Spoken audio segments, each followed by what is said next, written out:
Boa tarde, pessoal. Eu sou a Luísa Milena, sou analista de conteúdo aqui da eSaúde Marketing e hoje nós damos seguimento à nossa série de lives com nossos especialistas na área da saúde.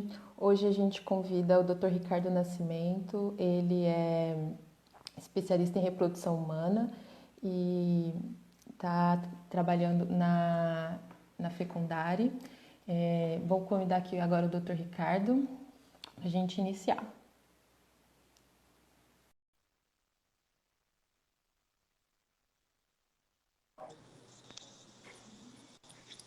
Boa tarde, doutor Ricardo. Boa tarde, Luísa. Tudo bem? Tudo bem? Então, estamos aqui, né, Muito. na primeira live da Fecundare Com Saúde. Vamos conversar bastante sobre o tema, né, o tema do momento, que é o coronavírus e qual que são os seus efeitos na área da fertilidade humana. E também é a minha live inaugural, né? Então, se eu precisar de alguma coisa, eu vou pedir ajuda, tanto das pessoas que eu estou vendo aqui, já estou vendo uma série de amigos entrando aqui, e pessoas muito queridas, então só posso agradecer por isso, né? E agradecer a E-Saúde por essa oportunidade aí. A gente agradece por estar aqui com a gente. É também, por sinal, minha primeira live. Eu já estive em alguns webinars, mas essa é a primeira transmissão ao vivo no Instagram. Então, vamos lá, vamos unidos. Que bom. Então, gente, para quem não conhece, o Dr. Ricardo, ele é especialista em reprodução humana, né? Ele vai compartilhar as principais informações que ele já tem acesso sobre a pandemia e como ela reverbera para os casais em tratamento, para os casais que têm problemas de fertilidade ou até para os que ainda podem desenvolver alguma coisa relacionada ao novo coronavírus. E ao final a gente abre para o público, né? A gente já recebeu algumas perguntas antes nos nossos comentários, mas as perguntas estão abertas para o doutor e ao final a gente vai tentar respondê-las, tá bom? Então, Perfeito. doutor, se apresente também aí para o pessoal, para quem não te conhece, para quem já te conhece. Eu sou Ricardo Nascimento e na realidade eu tenho uma longa história com a ginecobstetrícia. Comecei há alguns meses atrás, eu sou novato nisso e durante algum tempo na minha vida eu comecei a me dedicar tremendamente ao atendimento de pessoas com infertilidade e esse foi um caminho que eu vim traçando. E junto com a minha atuação dentro da universidade, dentro da UFSC, que é uma coisa que me honra muito, eu acabei é, interagindo com muita gente e eu acho que criei um círculo de amigos muito grande e hoje eu estou aqui para encontrar com esses amigos. Ótimo. Vamos então abordar o assunto do momento, né? O que o meio médico sabe até hoje sobre a relação entre a Covid-19, o novo coronavírus e seus impactos para a fertilidade?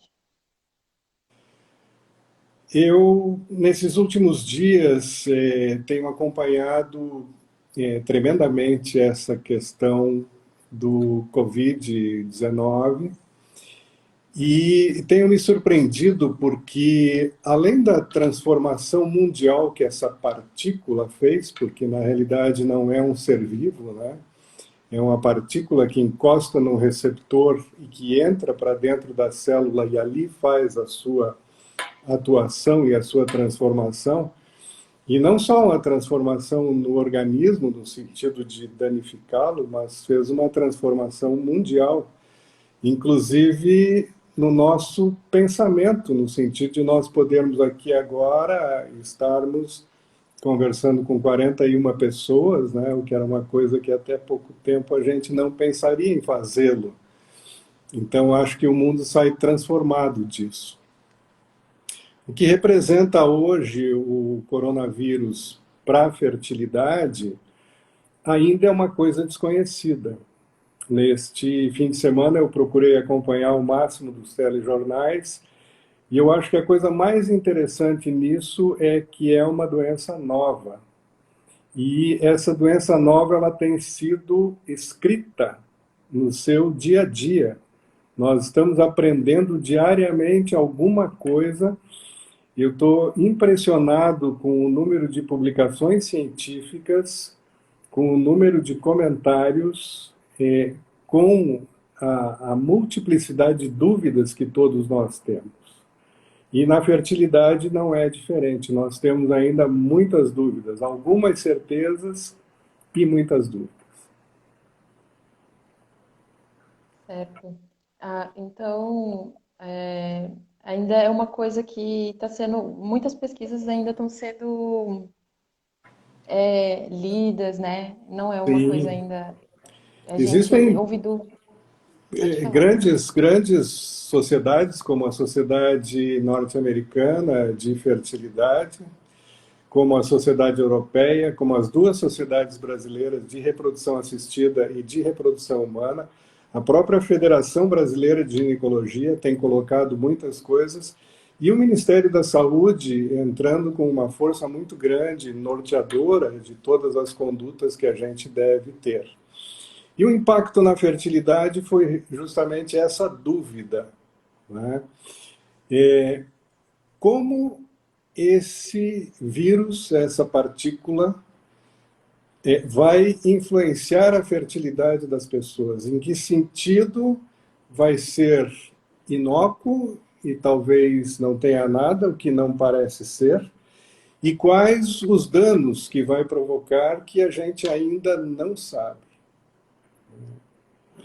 Então, como uma regra geral, a gente pode dizer que o pressuposto seria assim: não vamos engravidar nesse momento, vamos esperar para engravidar. Parece que esse é o mote, parece que esse é o que se recomenda nesse momento. E aí já vem uma pergunta, que é uma pergunta das pessoas, mas, Ricardo, até quando que eu vou poder esperar? E essa é a grande dúvida que a gente tem, de até quando esperar. E tem pessoas que não podem esperar, literalmente não podem esperar.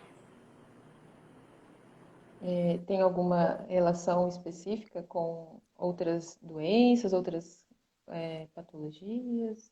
Na realidade, o que acontece é assim: as pessoas que pudessem esperar um pouco mais para engravidar, digamos, uma pessoa jovem que não tenha neste momento nenhum problema com seus ovários, um homem que não tenha problema com espermatozoides que estejam se reduzindo, poderia dizer: olha, vamos esperar até o mês que vem para ver o que acontece, vamos esperar até o mês de maio, junho para ver o que acontece, ver mais dados, ter mais informações sobre segurança na gravidez. Nós não sabemos se esse vírus tem alguma influência no primeiro trimestre da gravidez, que é quando justamente a formação da criança está se fazendo, que é o momento inicial da formação dos órgãos, da formação do corpinho do bebê, que são os primeiros 3 meses, que se chama organogênese.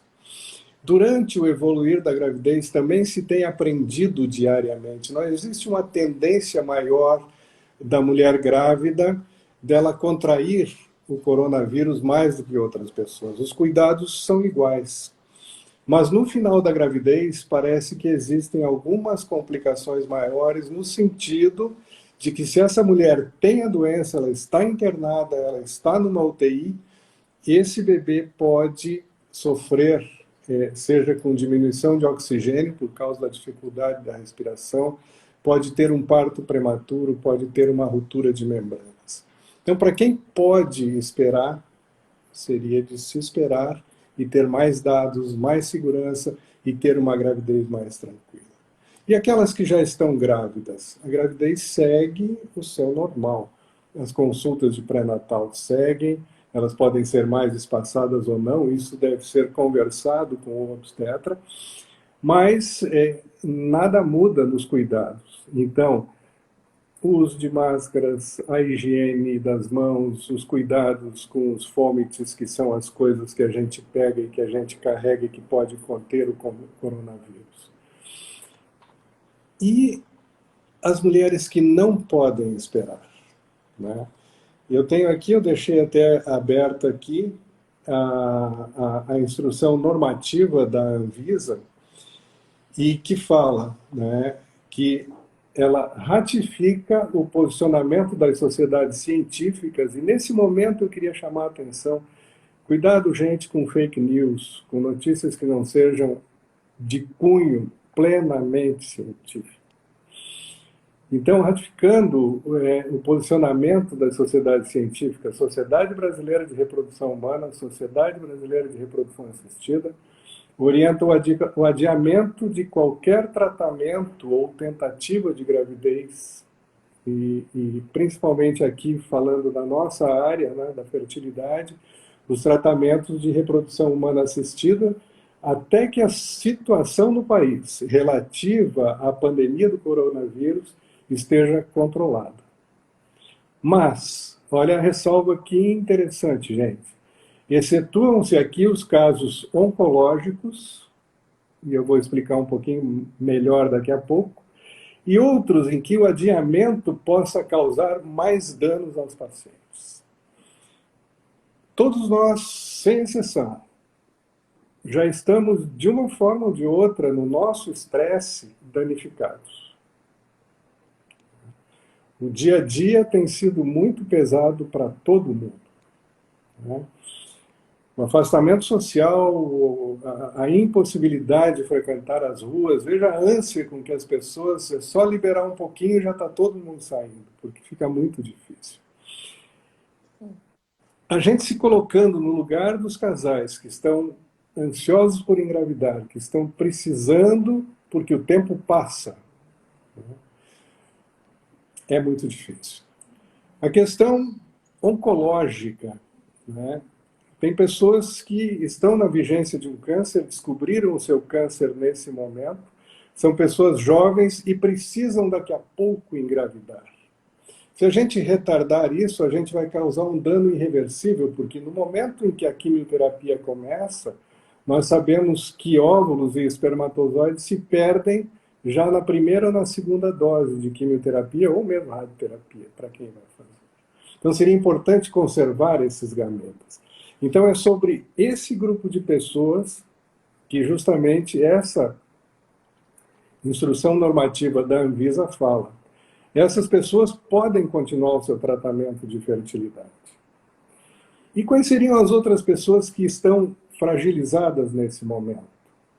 Digamos um homem que esteja diminuindo progressivamente o seu número de espermatozoides porque o testículo está parando de funcionar.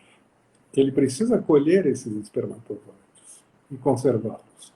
A mesma coisa uma mulher que começa a se aproximar de um período em que o ovário começa a diminuir a sua produção de óvulos. E isso às vezes acontece com pessoas muito jovens, com 32, 34, 35 anos. É normal nas mulheres de 40 anos ou mais. Então são grupos de uma fragilidade tanto emocional quanto de uma fragilidade física que se inclui dentro disso. Hoje de manhã eu recebi a opinião publicado na Revista Americana de Fertilidade sobre o que está sendo feito na Itália nesse momento, que é um dos países mais críticos. E é exatamente isso. Quer dizer, eles estão pedindo que as pessoas que possam esperar, esperem um pouco. E as que não puderem, que congelem os seus gametas, seja na forma de óvulos ou espermatozoides, ou mesmo que levem até a fase de embrião, né, e ali congelem os seus embriões. Tem pacientes que vão fazer estudo genético desses embriões, é possível que seja feito ainda, mas o que nós não devemos é fazer procedimentos como estimulações da ovulação, para que essas pessoas engravidem nesse momento, se puderem esperar. Não devemos fazer inseminações intrauterinas, porque são coisas imediatas, são coisas para esse mês agora. Então, quem pudesse esperar, poxa, deixa para fazer mês que vem ou no outro mês. Né? Agora, essa premência da coleta dos gametas, óvulos, espermatozoides, a feitura dos embriões, a feitura dos exames de estudo genético desses embriões, que tem algumas indicações, e o congelamento desses embriões e a não transferência desses embriões para o útero, evitando que neste momento também este grupo engravide, nós estamos fazendo o quê? Deixando essas pessoas protegidas, emocionalmente mais confortáveis, com a possibilidade de, daqui a pouco, com tudo isso terminar, a gente poder dizer, bom, agora chegou o momento de nós começarmos a engravidar novamente. Não sei se eu me tornei claro. Então, vamos repassar. Então, o caso é que as recomendações científicas são de que a gente não prossiga com as inseminações, os procedimentos que estão para um Engravidar período. agora, de imediato. Né? Isso. Mas aqueles Porque estudos inseminação genéticos, as é diferente de consultas. fertilização, né? Desculpa interromper. São duas coisas Ah, desculpa. diferentes. A inseminação é imediata, né? E Sim, as fertilizações são, têm possibilidade de congelamento de óvulos e de embriões. sim. Nesse sentido, a gente recebeu uma pergunta nos comentários que era sobre, da Camila. Ela pergunta: deve-se esperar esta pandemia A passar para Camila começar novos tratamentos de FIV, de fertilização in vitro? deu uma falhadinha, eu não entendi bem a pergunta, desculpa. A Camila pergunta, se deve-se esperar esta pandemia passar para começar novos tratamentos de fertilização in vitro. Depende do caso de cada pessoa. Se, por exemplo, a Camila não tem um desses fatores de urgência que eu comentei, que seria ter algum problema oncológico, né? Que tenha uma boa reserva de óvulos. O que, que significa isso? Que o ovário dela é um ovário jovem, um ovário que está pleno de saúde e de fertilidade. O ideal seria esperar. Mas depende muito do estado emocional que ela se encontra também. Eu acho que isso tem que ser avaliado. E aqui entra muito também o papel dos psicólogos, e isso eu li nesse paper italiano, mostrando justamente, talvez porque eles lá estejam com isso muito forte, a necessidade de um apoio psicológico nesse momento para suportar mais um mês, 2 meses, isso se para a Camila for possível. Se ela tiver alguma coisa em termos de idade, em termos de diminuição dos óvulos, como eu disse, ela é uma pessoa que está apta a começar imediatamente. Se puder esperar, nesse momento, ideal esperar. Ah, deixa eu ver aqui o que mais. A Nice também fez uma pergunta, que é um pouco mais à frente, mas eu acho que também é importante a Vale, gente obrigado, Nisso. considerar. Quem está grávido, doutor Ricardo? Quais são os cuidados? São os mesmos que está sendo popularizado para todos os grupos, sejam de risco ou não? Quais cuidados são É importantes uma para bela serem pergunta, colocados? porque é uma pergunta muito atual, né? É, eu tenho pessoas que engravidaram por procedimentos ou espontaneamente e que, desde o início, se trancaram no quarto e de lá não saem mais. É uma atitude, digamos, louvável, mas ela não é uma atitude do nosso dia a dia. A vida segue, a vida continua, nós temos que seguir. A grávida não é mais propensa a pegar o coronavírus do que outras pessoas, mas os cuidados que a grávida tem que ter são iguais aos outros, né? Então, o uso constante de máscaras, a higiene das mãos, a higiene dos objetos que se toca, como eu disse. Mas e a grávida que trabalha? Né? É uma outra Pontos, verdade. situação. É uma outra situação. Depende do local onde ela trabalha, se possível, ela fazer uma mudança de local, fazer uma readequação do seu trabalho. Se puder trabalhar home office, como nós estamos fazendo aqui, trabalhando aqui nesse momento, seria o ideal, né? A mulher médica que está atendendo nas emergências, por exemplo, né? Ela tem um momento que ela tem que se afastar, né? Então, esses cuidados é que tem que ter. Então, essa pessoa grávida, ela tem que estar sempre protegida. Sempre protegida. E uma recomendação de todas as sociedades aqui de obstetrícia, todas elas. Mantenha o seu pré-natal, mantenha o seu cuidado, mantenha um contato muito estreito com o seu médico. Não fique em dúvida. O obstetra aqui tem um papel importantíssimo nesse momento, no sentido de orientar essa grávida sobre o que ela pode e o que ela não pode. O que é importante, talvez, né? A gente relembrar os sintomas, né, importantes da infecção real por coronavírus. Porque uma grande parte, principalmente dos jovens, e a mulher que engravida, ela é jovem, né? Normalmente, vai passar de uma maneira quase sem sintomas ou com sintomas pequenos, como se fosse uma gripe, né?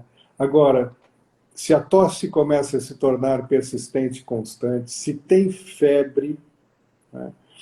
Se começa a ter a sensação de que não está sentindo os odores, não está sentindo o sabor das coisas, se começa a ter uma sensação de cansaço muito grande, é importante que entre em contato com o seu médico, com o seu obstetra e esclareça se isso é um momento realmente de ir para uma emergência ou se pode esperar. Porque também é importante considerar que, se, mesmo com sintomas, não sendo tão graves, e se expor numa emergência pode ser Claro. perigoso também, né? Tem esse porém, né?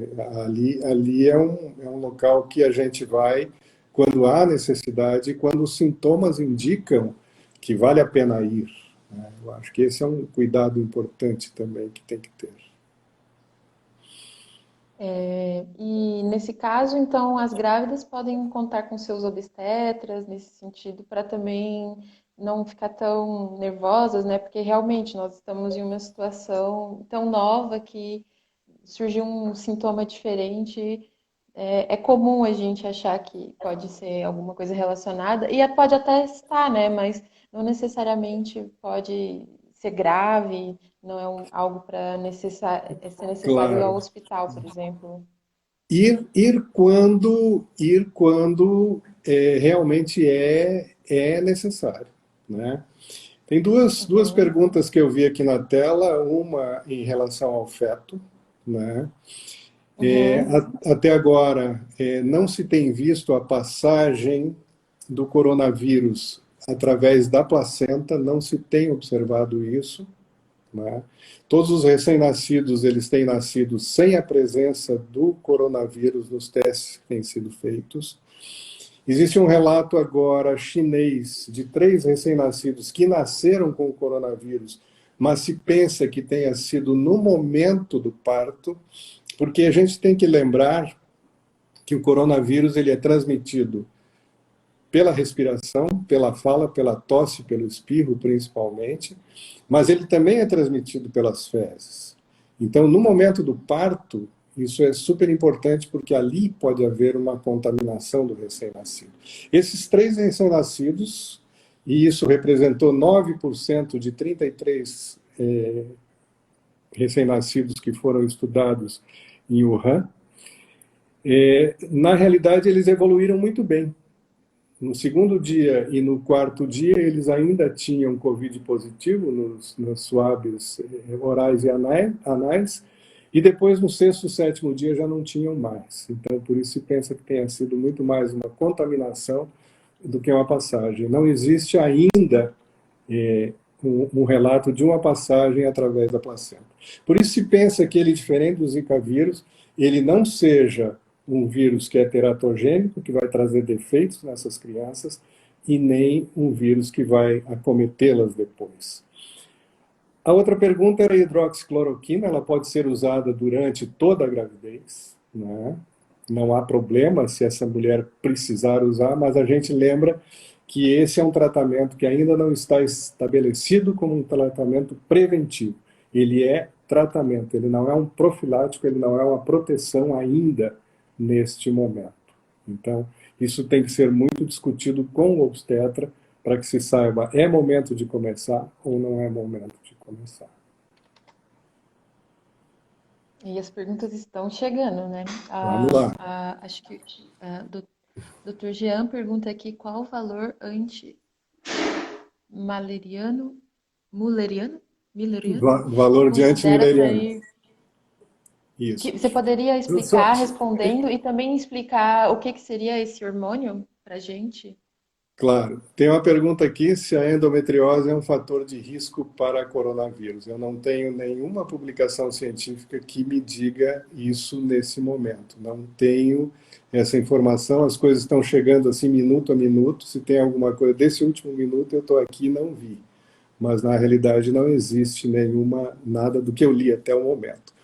Em relação ao hormônio antimileriano, é muito interessante porque ele é um hormônio que nos diz quanto de reserva ovariana, quantos óvulos, entre aspas, claro, isso não é uma conta matemática, mas o quantum de óvulos ainda tem uma mulher nos seus ovários.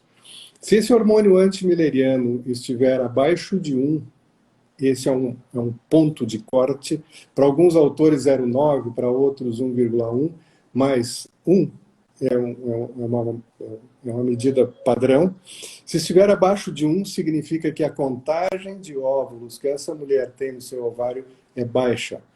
Ela faz parte desse grupo que poderia se beneficiar com uma coleta de óvulos, armazenamento desses óvulos, deixá-los ali protegidos e depois que passar esse tsunami, ela poderia fertilizar esses óvulos ou aí tentar engravidar espontaneamente se ainda houvesse essa possibilidade.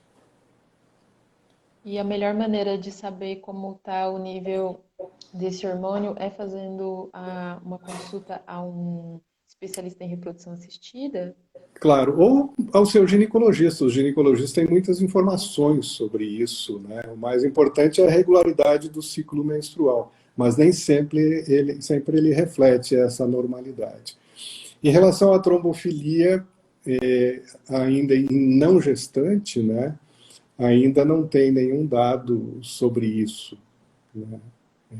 O fato é que existe uma tendência maior à trombose nessas pacientes em estado grave, e por isso se tem pensado, isso ainda também não está estabelecido, é uma das coisas que se aprende no dia a dia, o uso de anticoagulante nessas pacientes graves. Mas isso tudo são medicações que vêm sendo testadas porque a cada dia se aprende um pouquinho.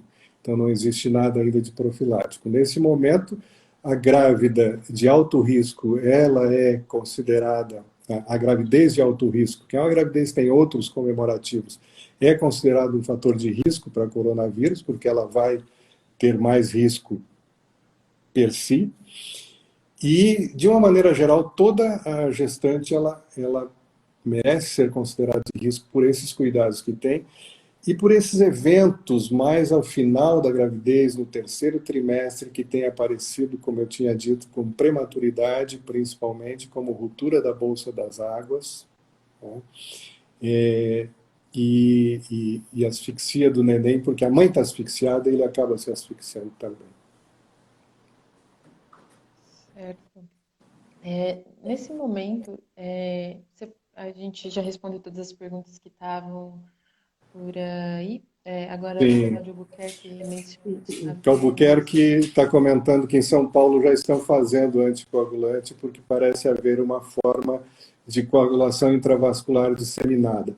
Realmente, eu li esse estudo também, né? E tudo isso são novidades, tudo isso são coisas muito recentes, a gente ainda tem que avaliar mais. Mas nesse momento, né, em que nós não temos um tratamento ainda, o vírus não é tratável, muitas coisas vão aparecer, muitas coisas vão ficar, muitas coisas vão desaparecer, né? Então, tem muita coisa nova aí aparecendo nesse dia a dia. eu acho que o interessante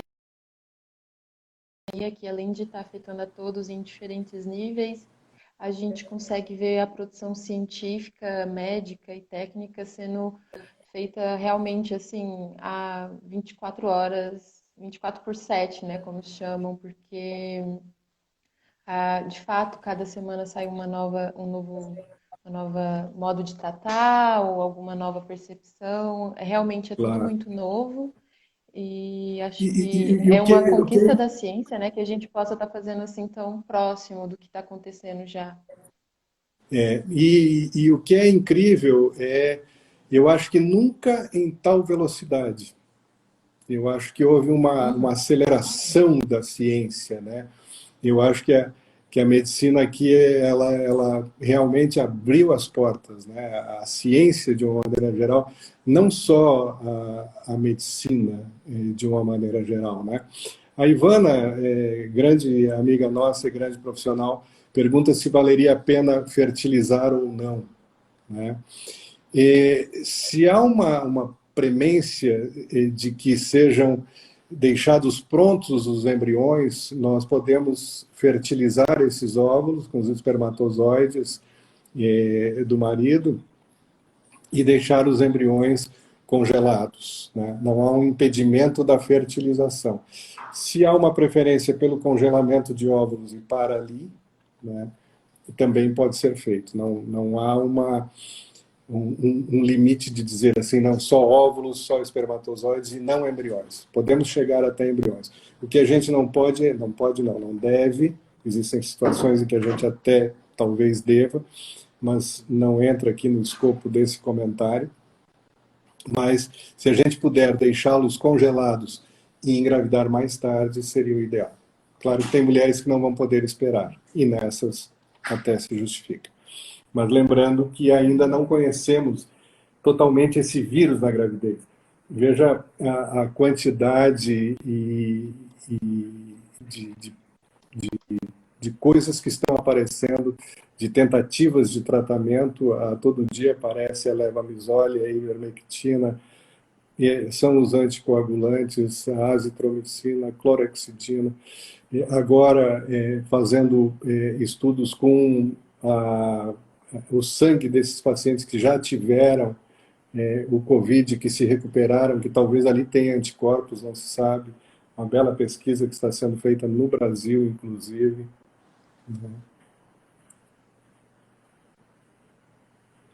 Tem muita coisa. A gente recebeu aqui uma dúvida da Eliane. Ela pergunta se existe alguma idade para o congelamento de óvulos e quais exames são recomendados para saber a idade, se a pessoa ainda é fértil, eu acho que é naquele Claro. antimileriano, e a quantidade de óvulos também, se é o mesmo exame. Existem duas maneiras de aferir isso. Uma é com o hormônio antimileriano, colhido no terceiro dia, esse é o ideal, que seja colhido no terceiro dia da menstruação. A pessoa menstruou, ela conta 1, 2, 3 e colhe o antimileriano. Ali ele vai dar um valor padrão. E com uma ultrassonografia, fazer a contagem de quantos folículos. Os folículos são os receptáculos onde estão os óvulos. Quantos folículos essa mulher tem em cada um dos ovários. O ideal é que se faça o congelamento dos óvulos sempre antes dos 35 anos, 34, 33, 32, ou até menos, digamos, né? Mas essa é a média em que as pessoas procuram, porque esses óvulos ainda têm uma qualidade muito grande, eles não vêm com alterações na sua forma, que nós chamamos de morfológicas, ou alterações na sua carga genética, né? Alterações genéticas dentro desses óvulos. Então, esse é o bom momento. Antes dos 35 anos seria sempre o ideal. Ótimo.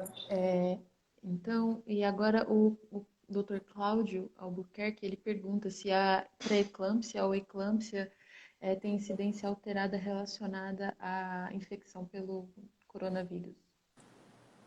Eu não sou obstetra, então eu não saberia responder essa pergunta com tanta certeza quanto um obstetra o faria. O que eu li, de algumas das coisas que eu li, é que sim, que teria uma incidência um pouco maior, né? Mas eu não saberia analisar plenamente se isso é uma tendência. Eu vi que a incidência é pequena, mas eu não saberia dizer se isso é pelo coronavírus ou pelas condições da própria mãe. Mas foi relatado eclâmpsia e pré-eclâmpsia em algumas das pacientes portadoras do Covid. O que a gente tem que ver é que é uma doença extremamente grave e que ela pode afetar todos os sistemas, né? Então, para que haja uma descompensação da gravidez e da mãe durante uma infecção desse tamanho, eu acho que muitas coisas a gente ainda vai aprender. A Cris acabou de fazer uma pergunta que eu ia Eu fazer para estava vendo você, se aqui. era sobre se o momento agora é uma opção para quem já está com essa reserva ovariana baixa ou que já tem essa consciência de ter algum problema de fertilidade, agora seria o momento ideal, então, para fazer esse congelamento de óvulos, espermatozoides ou embriões? Se a pessoa pensa que sim, que esse é o seu momento, né? Porque o importante é que a pessoa tenha também essa coisa vinda do seu coração, né? Do ponto de vista técnico, sim, porque nós não podemos dizer, olha, daqui 2 meses todo mundo vai poder engravidar. Talvez isso demore 6 meses, talvez isso demore um pouco mais, nós não temos dados ainda sobre isso, né? E, nesse momento, nenhuma das sociedades e nenhum dos cientistas que estão trabalhando com isso dizem assim, liberem para engravidar porque está tudo tranquilo. Esse momento ainda vai chegar, mas ele ainda não chegou.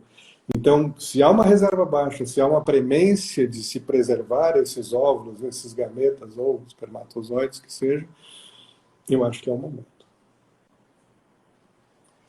E aí no gancho, a Lili pergunta quanto tempo é possível congelar os espermatozoides. Em relação aos espermatozoides, essa é uma técnica já conhecida há bastante tempo e o congelamento de espermatozoides, nós já temos certeza, ele dura muito, né? Por exemplo, nós temos aqui muito próximo a nós, em Itajaí, clínica que faz congelamento de espermatozoides. Então a pessoa vai lá e congela os seus espermatozoides e lá os deixa. E isso pode ficar durante muitos anos. Isso é recomendado para homens que vão fazer vasectomia, que querem preservar uma amostra, que estão com problemas, espermatozoides diminuindo, etc. e tal, ou que têm um câncer, por exemplo, e que precisam conservar esses espermatozoides. Quanto aos óvulos e aos embriões, o congelamento de óvulos e embriões ele ainda é recente, ele tem 8 anos. Nós sabemos que nesses 8 anos eles têm se mantido, desculpem, intactos e com capacidade fértil praticamente igual aos óvulos retirados naquele momento. Então, são técnicas muito boas de congelamento e que nos permitem dizer, olha, nós temos aqui com os espermatozoides muitos anos e já temos experiência, e com os óvulos nós temos 8 anos e mais 4 de pesquisas, portanto são 12 anos de congelamento de óvulos e de embriões com uma ótima técnica, embriões esses e óvulos esses com capacidade fértil mantida. Mantida.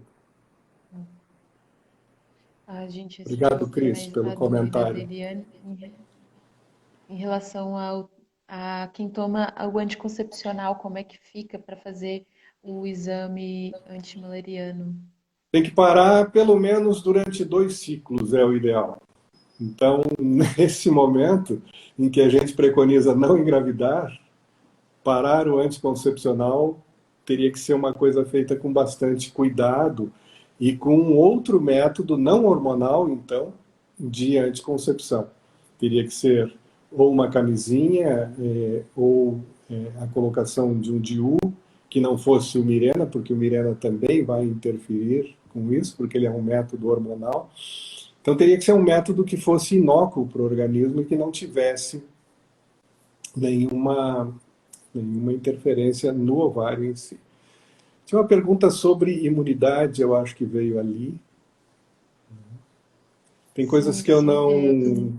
não estou conseguindo acompanhar, né? A gente tem bastante pergunta interessante. Tem várias. Quanto tempo leva para baixar a reserva ovariana, né? Uma pergunta. A gente não sabe, isso é uma coisa muito pessoal. A reserva ovariana é uma coisa que a mulher nasce com ela, lá no quinto mês de gravidez ela já tem a sua reserva ovariana estabelecida, e esse ovário vai gastando os óvulos durante 30, 40, até 50 anos, quando chega na menopausa, que aí se encerra. Algumas mulheres vão muito longe com a sua fertilidade e outras menos. Então, não dá para a gente afirmar quando. A gente sabe que aos 50 anos, sim, porque aí é o período de menopausa na maioria das mulheres no mundo inteiro. Eu Se eu consegui resgatar precisasse aqui a de um novo pergunta da tratamento, Cláudia. daria para esperar, né? Depende. Depende de idade, depende de reserva ovariana, depende dessas nuances. Quer dizer, aqui entra o papel do ginecologista e entra o papel do Fertileuta, no caso, as equipes que trabalham nas clínicas, aqui em Florianópolis nós temos duas, né? Então, perguntar aos seus médicos, né?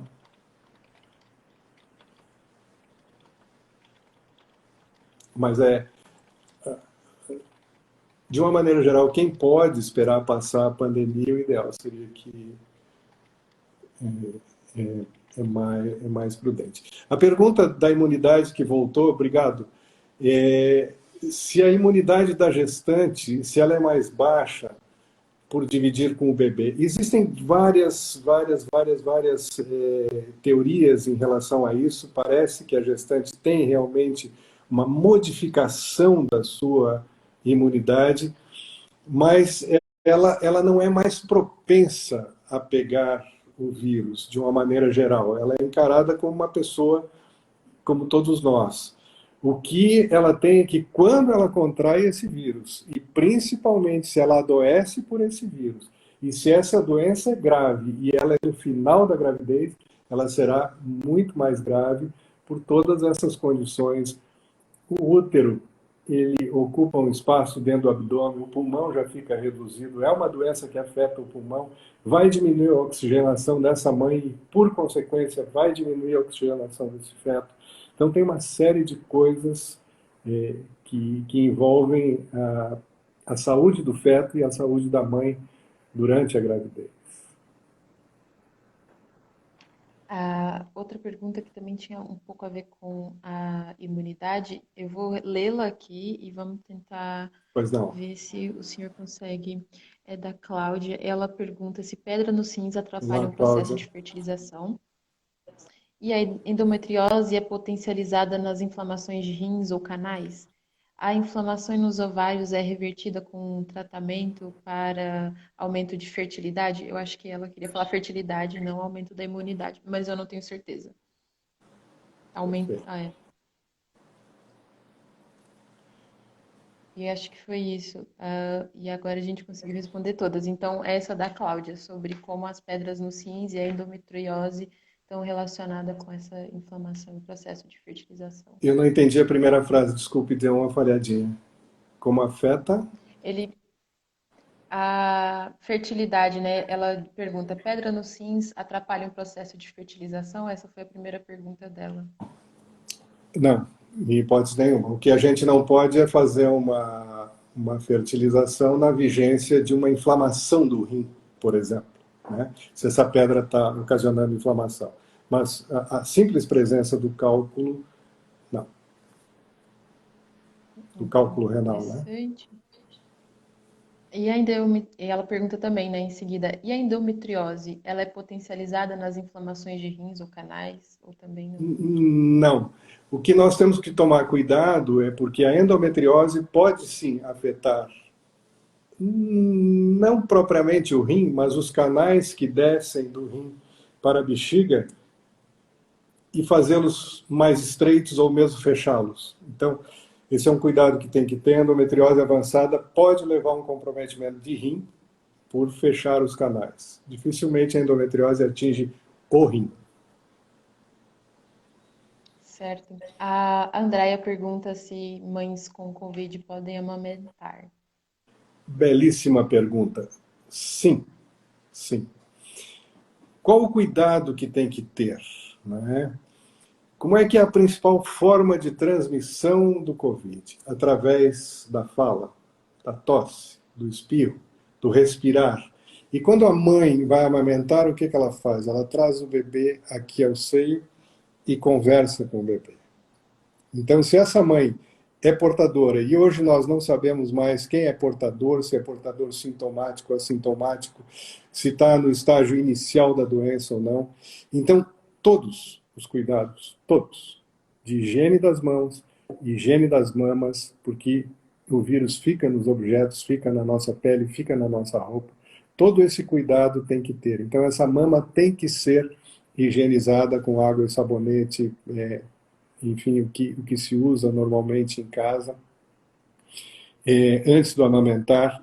E a mãe que vai amamentar, a amamentação é fundamental para o bebê e não há nenhum relato de passagem do Covid pelo leite materno. Né? Quem vai passar, e esse é o cuidado, são as nossas mãos e a nossa respiração, principalmente. Então, mantenha-se a amamentação, que é super importante, a pergunta foi ótima, e cuidado. Os cuidados têm que ser universais nesse momento. Eu acredito firmemente que se tudo continuar evoluindo como está e a sociedade compreender isso, nós vamos ter um outro país com uma outra visão social e uma outra visão de higiene pessoal, né, no, no, no nosso dia a dia. Né? Eu não sei se eu salientei, acho que eu talvez tenha me esquecido, mas é fundamental que essa mãe, ao amamentar, esteja usando a máscara. Né? Isso me pareceu óbvio, mas o óbvio sempre deve ser dito, né? Por causa dessa proximidade aqui. Né? Então, se eu me esqueci, desculpa, mas é super importante isso. E outra coisa, aproveitando o gancho, esses bebês devem manter a sua puericultura dentro do normal. Eles precisam continuar indo no pediatra uma vez por mês para avaliar crescimento, está tudo bem, as vacinas não podem deixar de ser feitas. A vida segue o seu normal, mesmo com o Covid. Com as atitudes preventivas, aumentou os cuidados com o bebê, mas não pode deixar dos cuidados já tradicionais. Tradicionais, perfeito, é isso mesmo. E amamentar. Amamentar é fundamental. A Viviane pergunta se há algum estudo que aponta que o espermatozoide pode ser comprometido caso a pessoa tenha contraído o vírus. Ainda não, ainda não. Ainda estava revisando isso hoje pela manhã. Embora existam receptores da enzima conversora de angiotensina, que é onde o vírus se acopla, onde ele encosta na célula, existem essas células no útero, nos ovários e nos testículos, nas células de Sertoli, do Sertoli, como as pessoas falam. Não se tem, diferentemente do Zika, visto a presença do Covid no esperma humano.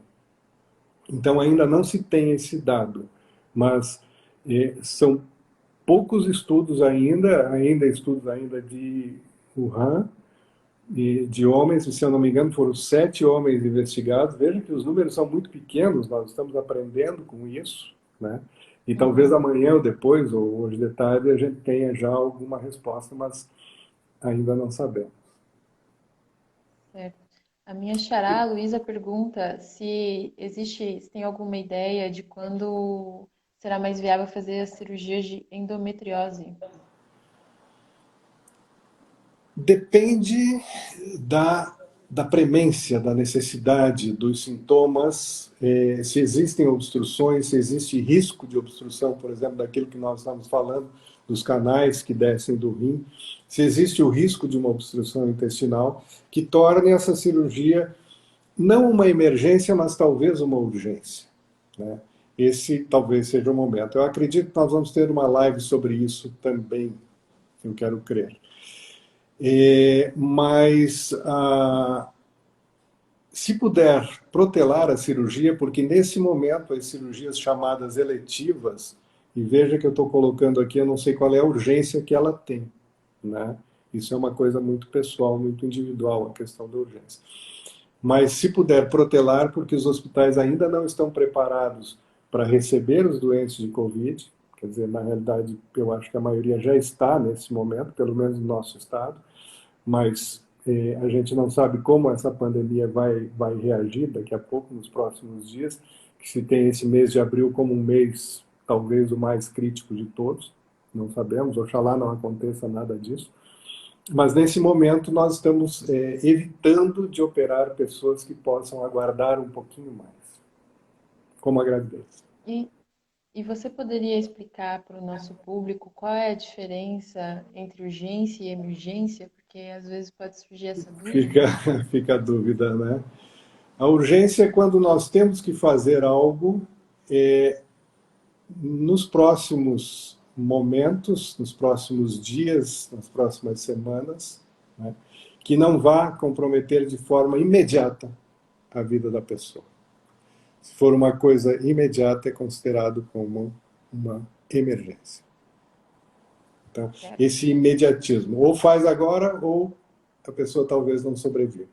Isso é uma emergência. Então, no caso, a cirurgia de endometriose se configuraria como uma urgência, porque a reverberação dela pode surgir depois, Depende da não é? endometriose, porque a endometriose é uma doença multifatorial e Uhum. ela tem várias faces, né?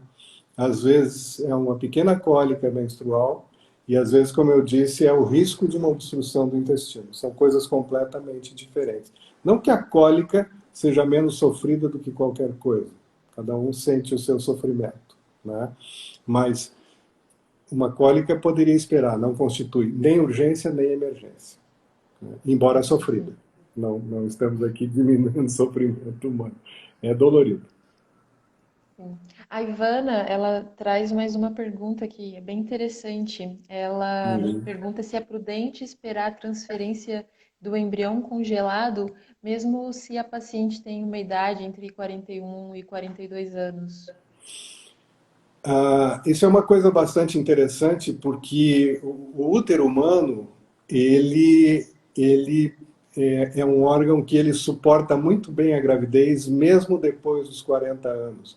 E a gente viu em algumas mães que tiveram que engravidar para filhas, por exemplo, porque as filhas não podiam engravidar, o útero das filhas não suportaria, que mesmo mulheres mais velhas, né, do que a idade normal para engravidar, digamos assim, né? Estou falando aqui em idade reprodutiva, não idade da pessoa.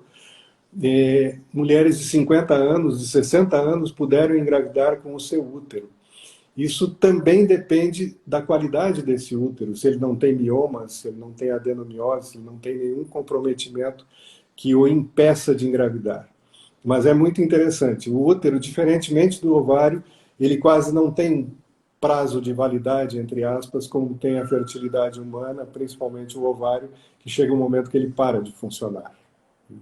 Então, o que eu quero dizer com isso é que mulheres, mesmo com 41, 42, 43, 50 ou mais, poderiam engravidar. O seu útero suporta isso.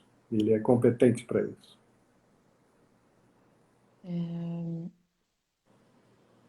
Eu vejo que a gente recebeu também aqui uma dúvida, mas eu não consegui decifrá-la. Eu acho que talvez você vai saber melhor. Ah, O uso de hormônios na indução predispõe a um comprometimento geral do organismo, tornando mais sensível às consequências do vírus? não temos esse dado. Lembra que nós falamos de que existe talvez um potencial maior de trombose nas pacientes graves com o Covid, né? Os hormônios também têm, utilizados em fertilização, também têm esse potencial de elevar essa possibilidade de trombose quando esses hormônios sobem demais. Se chama hiperestimulação ovariana, né?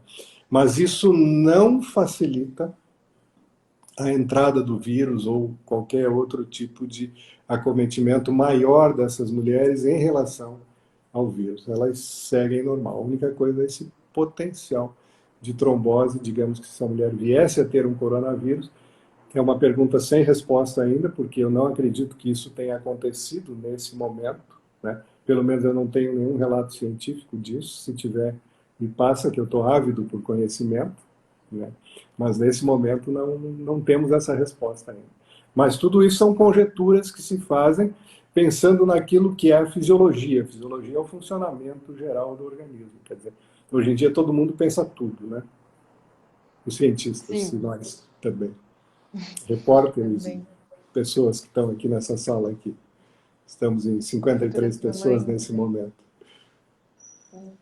A Gislaine, ela pergunta, essa foi a dúvida que eu tinha maior, vamos ver se faz sentido. Na pergunta, técnica em ciclo natural ou em uso de hormônios para endométrio? Qual é a melhor resposta de positivo na sua experiência, doutor? Quanto mais possibilidade de gravidez natural nós tivermos, melhor, né?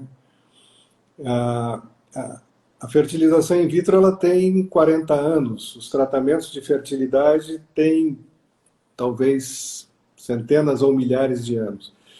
Hoje é que nós temos um conhecimento maior da fertilidade humana e da infertilidade, né? Se a gente pudesse fazer tudo sem medicação, seria o ideal, né? Mas qual é o importante nessa questão, nesse momento? É que, se for possível esperar para engravidar, melhor esperar um pouquinho. A gente não tem na clínica feito nesse momento, a não ser para quem precisa, naqueles casos que a gente comentou no início da nossa apresentação, onde é importante que a pessoa tenha a sua gravidez nesse momento. Nós não temos estimulado a gravidez nesse momento. O ideal seria esperar um pouco mais.